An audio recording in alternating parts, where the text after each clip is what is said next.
मला तर मी वाघोबा वाटायला लागले आता. एवढं दडपण माझं घेता तुम्ही लोक म्हणजे.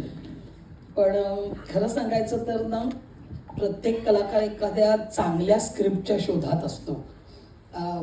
कधी कधी नाईलाजाने काही सिनेमे करावे लागतात, म्हणजे वेगवेगळ्या कारणांसाठी, तो भाग वेगळा. पण जेव्हा शक्य आहे किंवा जेव्हा माझ्या घरातलं सगळं भागतंय एवढंसं काम करून, तेव्हा मात्र मी पूर्णपणे चूझी राहते आणि उत्कृष्ट स्क्रिप्ट असेल तरच करते. आणि ही गोष्ट केदारला पण माहिती होती. अप्रतिम स्क्रिप्ट लिहिलेलं आहे ओमी आणि वैशालीने, आणि ते जेव्हा पहिल्यांदा ऐकलं, म्हणजे मी नाही म्हणायचं काही कारणच नव्हतं की त्याला बाबा मी असं सांगते की हा सीन जरा असा कर, तो सीन जरा तसा कर. नाही, खूप छान लिहिलं गेलेलं स्क्रिप्ट. आणि मी स्वतःला नेहमीच, हे हसतात मला खरं तर, पण मी स्वतःला डायरेक्टरची नटी म्हणवते. तो कारण